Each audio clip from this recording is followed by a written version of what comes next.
Deixa eu falar um pouquinho sobre o tema. A gente colocou esse tema porque é extremamente importante dentro do contexto do Monan. Acho que a gente não podia fazer uma assimilação de dados, um workshop sobre assimilação e não passar por esse tema, né? Eu acabei tomando o tema para mim, né? A gente não domina, né? Ninguém domina, não existe esse domínio no Brasil. Nós mal dominamos o atmosférico, né? Essa é a verdade. Nós não temos uma assimilação atmosférica há 10 anos. Então, a gente tem uma série de deficiências, mas a gente precisa passar. E então, o objetivo dessa minha apresentação não longe de mim, falar com propriedade sobre o tema, né? Não, eu tenho Clemente e Haroldo, que são pessoas muito mais experientes em tema de assimilação de dados, e meus colegas aqui também do grupo, no tema, e é lógico que, na verdade, a gente vai colocar a questão aqui para ser discutida e passar alguns pontos que eu achei pertinente que a gente precisa iniciar, na verdade, iniciar esse trabalho, esse desenvolvimento dentro desse tema.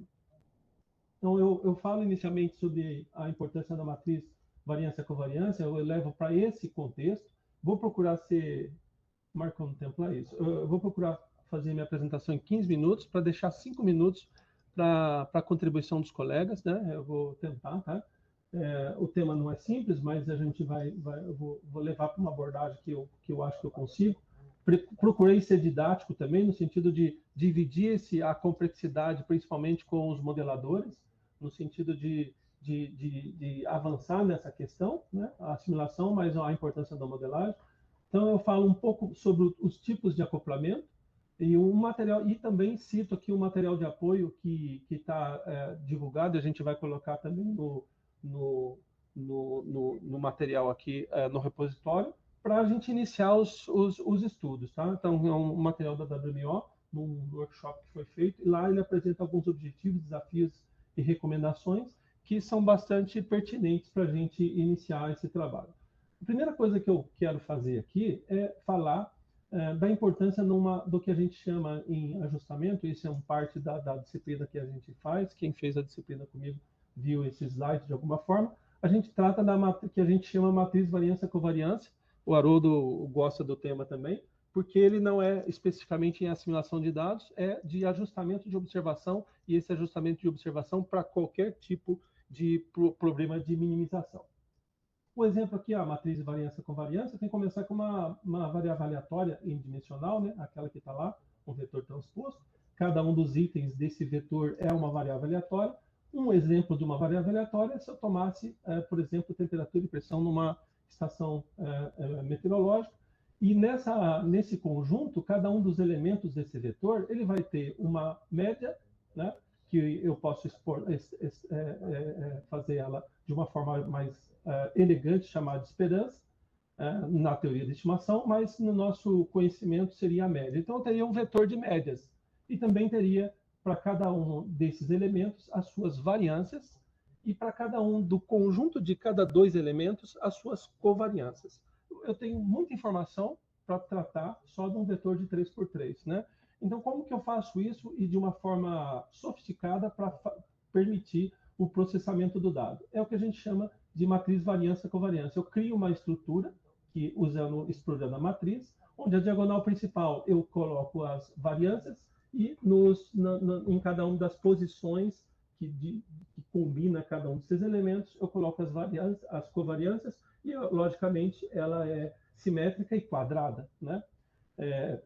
E a gente chama matriz variância-covariância, e quando ela é independente, é uma matriz diagonal. Bom, parece simples isso, mas ela tem um poder muito grande, a gente explora muito isso. Bom, onde é usado isso e para que serve isso no nosso contexto? Aqui só um exemplo, né? A estrutura que ela é formada, e aí a gente tem, então, aqui na assimilação de dados, né? Dentro da questão da assimilação de dados, o que é a matriz variância-covariância? E o Carlos e o João já falaram sobre isso. É uma forma mais simples e mais didática, eu entendo, de falar da matriz de erro do modelo. A matriz de erro do modelo é uma matriz variância-covariância e tem essa estrutura.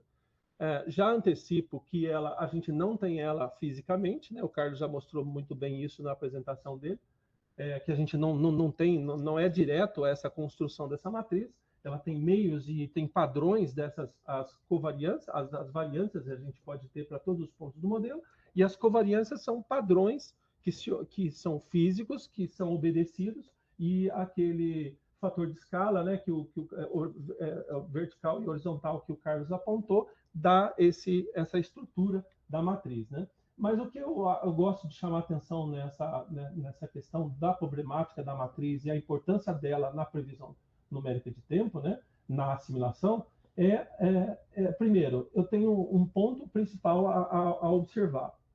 Do lado de cá, nós temos um modelo com todas as suas incertezas, com todas as suas deficiências, né? Embora ele se propõe a fazer uma projeção futura, ele é baseado em muitas frentes, e cada uma dessas frentes, cada uma desses partes ou nichos, componentes desse sistema, na verdade, tentam reproduzir a atmosfera, mas são fontes de incerteza. E ele tem que lidar com tudo isso. Por outro lado, tem as observações, que, em teoria, a gente gostaria que elas fossem a verdade. O João já colocou na apresentação dele, destacou muito bem isso, que embora a observação se propõe ser a verdade, não é a verdade porque também tem erros e tem incertezas.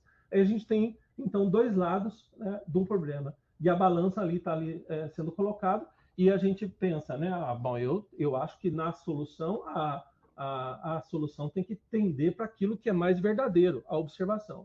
E é um erro natural pensar que a balança deveria pesar para o lado das observações, mas, na verdade, ela tem que pesar para o lado do modelo, porque depois é a previsão que você quer. E a previsão sendo fruto do estado do modelo que é mais confortável para o desenvolvimento dele, o peso do modelo, embora todas as suas incertezas, o peso maior é para ele, né? Então, esse é um fator importante que quem faz isso, a MVC, que tem esse papel de controlar a importância dos dois no processo e dar seu devido peso. A outra questão importante é o balanço da solução, né? De alguma forma, o Carlos já colocou isso, desde Gandhi em 63, a previsão numérica de tempo mudou e os métodos antigos empíricos já não servem mais, principalmente pela qualidade da solução que tem que ser balanceada, e para isso, matrizes mais sofisticadas de peso do modelo, onde todas as covariâncias devem ser levadas em consideração, né? Então, quem tem essa função, a MVC também.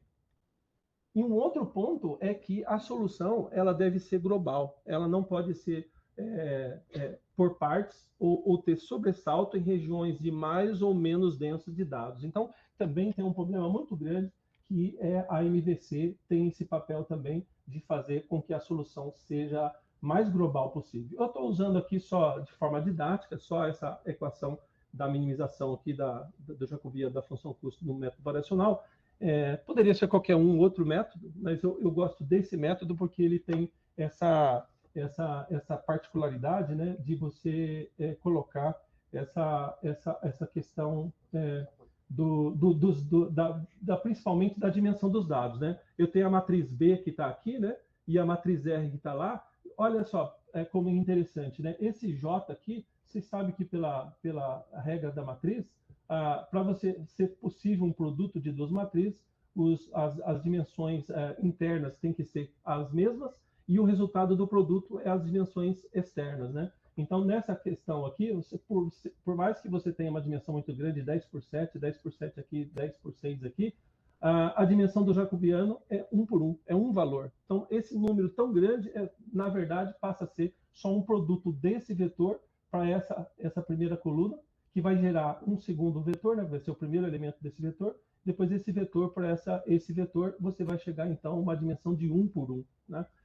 Isso para dizer que a importância no final das contas, o que você está querendo é os valores que estão dentro desse vetor, dentro da sua matriz de erro, essa matriz de erro que o Carlos apresentou antes, onde todos os valores estão sendo colocados aqui e a solução no final vai ser uma solução balanceada. Lógico que esse primeiro valor aqui vai ser só um valor e a minimização vai procurar aquela solução que vai ser a mais adequada, né? Mas o importante é dizer isso, né? Que no final das contas a matriz, só esse produto de matriz, depois a minimização dela, vai fazer que a solução seja global, que o balanço seja considerado, que que todas as particularidades do sistema sejam obedecidas, né? E você tem, então, um balanço e uma solução coerente no final. Ele não passa aqui? Desculpa. Então, agora falando da simulação acoplada, né, a contextualização, eu demorei 10 minutos para fazer a minha introdução, né? É impressionante. O potencial do acoplamento, né, a gente sabe qual a importância e por isso o Monan já se propõe ser um modelo acoplado. E o acoplamento, principalmente, suporta sistemas de previsão contínuos, né, que abrangem escalas de tempo de clima sazonal, subsazonal, plurianual e decadal. O mesmo sistema, diferentes aplicações, e aí a inicialização que deve ser utilizada num sistema como esse, mais completo e integrado possível em todas as componentes, deve ser a melhor possível. E nesse aspecto é que entra a assimilação de dados acoplada.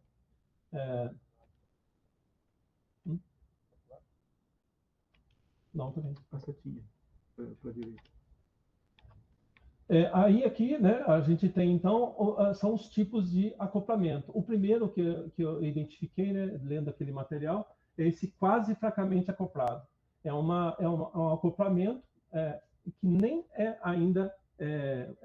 pode ser um acoplamento porque ele é utilizado para o modelo acoplado, mas a assimilação é feita de forma separada e o modelo não faz a integração das soluções, mesmo o modelo, na integração do modelo, não faz a integração das previsões, então os first guess são separados, né? Esse é um primeiro método.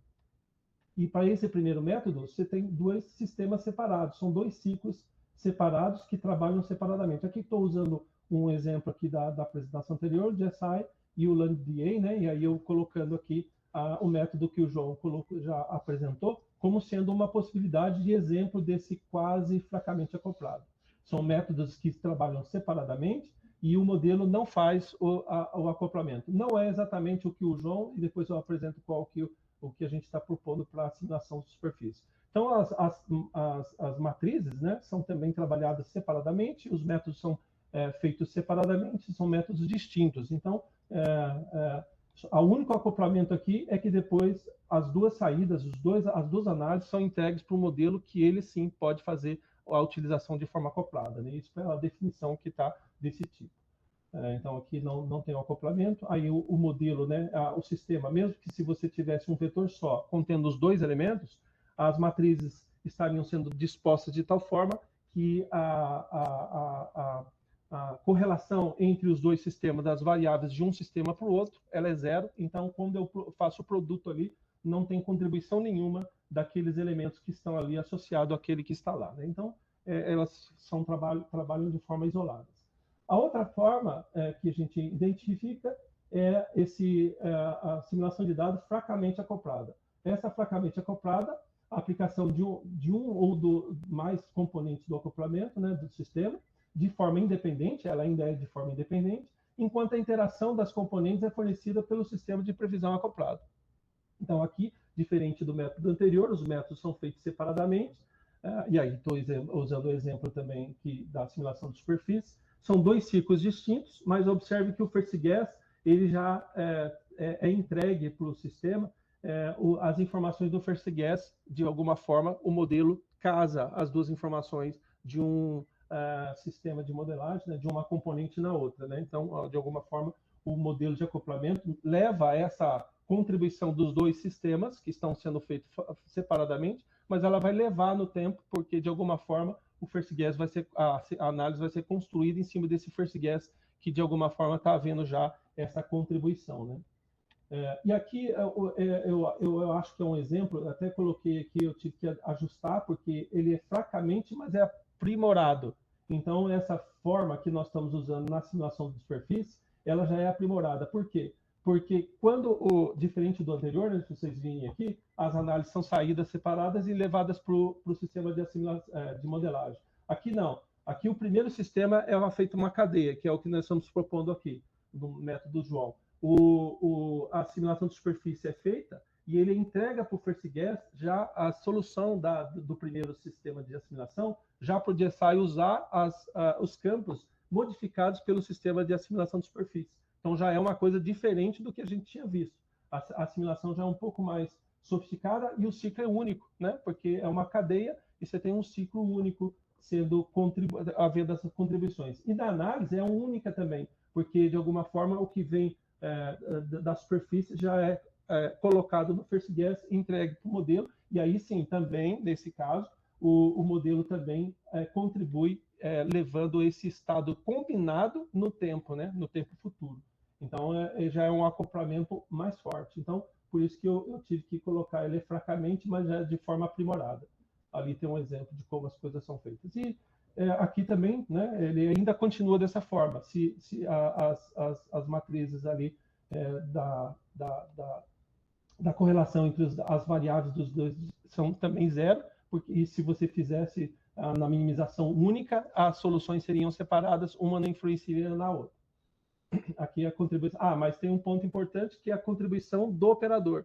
O operador, por exemplo, de superfície, que vai ter lá o da radiância, já vai estar usando parâmetros de superfície, aprimorando a informação do resultado do estado operado, né, o estado do modelo no campo das observações, já um pouco melhor, porque já recebeu contribuições de outro sistema de assimilação. Né? Então, mas isso porque o First Guess já foi influenciado pelo LEDA, certo? Isso, exatamente. Então, no momento, essa contribuição é lá no GSI, justamente porque o First Guess já veio com informação aprimorada, né? Melhor do que aquela que o modelo tinha, né? Então, eu adicionei. E aí tem esse outro que é o quase fortemente acoplado, onde existe uma interação entre os sistemas de assimilação. Né? Lá era uma seta só de ida, aqui já é uma seta de ida e volta, onde eu tenho, em teoria, né, os métodos funcionaria. Eu coloquei aqui como exemplo 2 variacional, não o método João mais, mas variacional, porque essas interações poderiam haver durante o processo de minimização.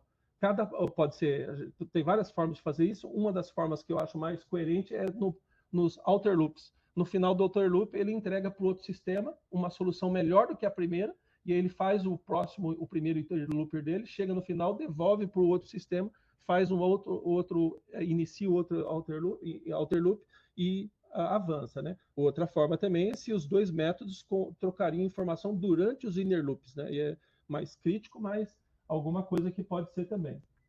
Mas importante, não é o mesmo método de minimização, né? A minimização não é feita simultaneamente, são 2 métodos que trocam informação. Por isso é o quase fortemente acoplado. Não esquecendo também que o modelo vai levar essa solução combinada, né? Muito mais forte, combinada, e o modelo vai integrar no tempo e entregar o first guess no próximo passo, já com as informações dos 2 sistemas mais casada, né? mais bem ajustada. E aqui, né, então, uma interação muito forte entre os 2 métodos, e aqui, quando você faz esse produto de vetores, né, você ainda tem, eles são zero, né, não tem uma intersecção, mas só que o operador vai, nos 2 sistemas, vão fazer um acoplamento maior na assimilação de dados. Né?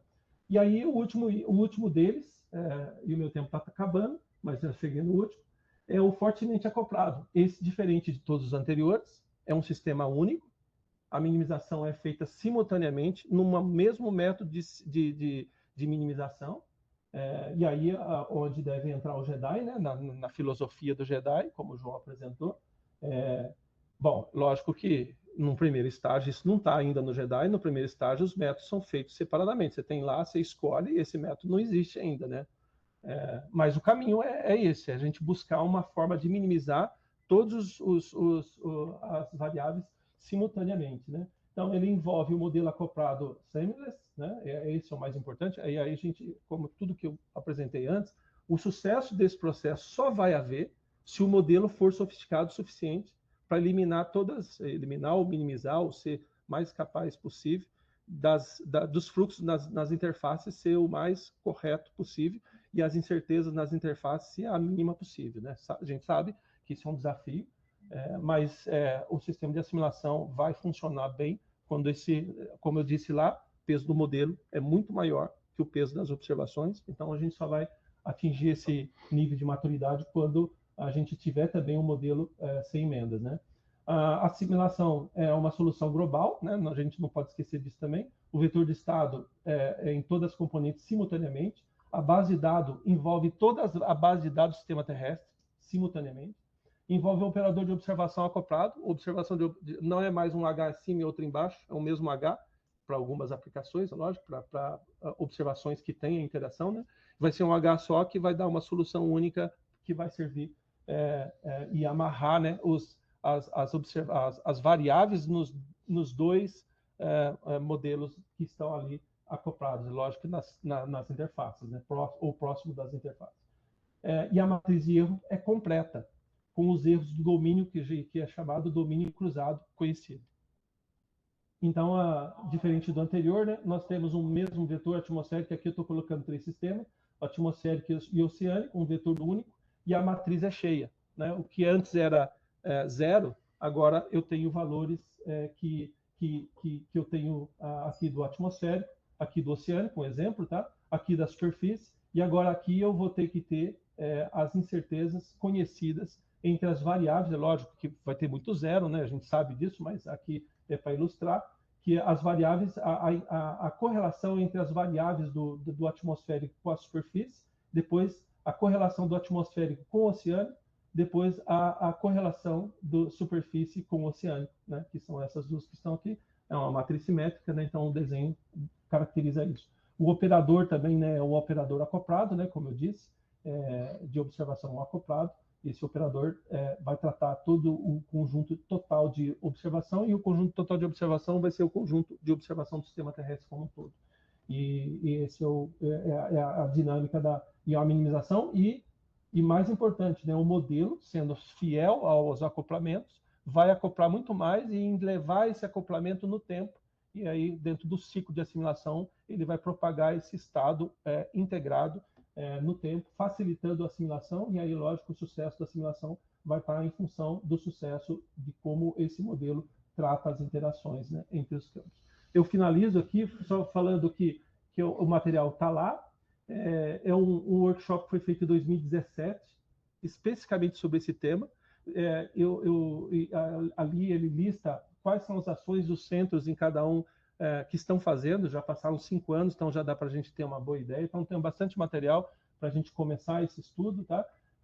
Tem recomendações, desafios e que é o que eu coloquei aqui, o objetivo, né? Então a gente sabe quais os objetivos, está muito bem definidos, né? Depois está aqui o material, não vamos precisar destacar desafios e as recomendações. Algo importante que o OPS, que depois saiu, desenvolveu a partir disso, e onde o JEDI está embutido, né? Então, um dos itens que estão aí é integração dos sistemas, integração da base de dados, aprimoramento da base de dados, definição de falhas na base de dados e criar ações para minimizar essas falhas. Então, é bastante completo, não preciso avançar. Eu gostaria de ter um tempo para a contribuição dos colegas. Eu sei que o tempo passou, João, mas eu gostaria, eu não consegui, desculpa, tá? Por isso que eu estava preocupado. Mas obrigado, viu? Obrigado. Você falou do Ops, cara, é interessante porque no JEDI o Ops veio disso aí. O Ops é a contribuição do Centro Europeu. Sim, é o contrário. Tá. O Ops é a contribuição do Centro Europeu, cara. Certo, no JEDI, Tá. Obrigado, Sapucci. Eu não vou tá bom. tempo, não. Os colegas, se eles querem contribuir. Sapucci, você quer vir na frente? Não. Tô com papel, Sapucci, tá vendo? Assim, imagina, a gente trabalha junto muito tempo, né? Então já perde o respeito um pelo outro. Já tá gravado, né? Eu sei. Eu vou abrir para perguntas, né? Se alguém tem alguma contribuição, alguém tem alguma pergunta para o Sapucci, está aberto. Alguém daqui quer fazer algum questionamento para o Sapucci? Na verdade, eu queria comentar. Eu não posso responder. Eu só continuo. Não, Sapucci, você pediu para abrir, agora você vai ter que perguntar. Um comentário prático, tendo como relativamente acoplado, qual é o horizonte de anos que vocês acham que alguns centros estará usando daqui a 10 anos? Boa pergunta. Eu não tenho ideia, não. Mas, assim, Eu só tenho ideia, talvez, não do horizonte em anos, mas de quais as componentes, qual que vai ser a ordem das componentes. Porque depende muito Um dos grandes problemas é o tempo de resposta de cada componente do sistema, né? O tempo de resposta. A atmosfera é rápida, depois é a superfície e o oceano. Então, esse é o grande problema de fazer assimilação acoplada. Né? Porque, por exemplo, a atmosfera, a gente faz a assimilação a cada 6 horas. Na superfície, não necessariamente a gente precisaria fazer a assimilação a cada 6 horas, né? Porque, bom, tu bem sabe que na água no solo, por exemplo, ela não muda, né, toda hora. E o oceano, às vezes, a assimilação, acho que ontem o Clemente disse, 3 dias. Né? Então, a gente não necessariamente precisa fazer assimilação toda hora. E essa é uma das características da dificuldade de fazer a assimilação acoplada. Então, a ordem vai ser essa, né? Vai ser a atmosfera com a superfície, depois vai entrar o oceano. Quando você fala atmosfera, já inclui a parte de composição química? Sim.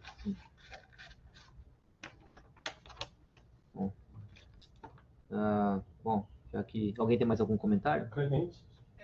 Nessa questão da assimilação que nós fazemos a cada 3 dias, foi uma opção simplesmente porque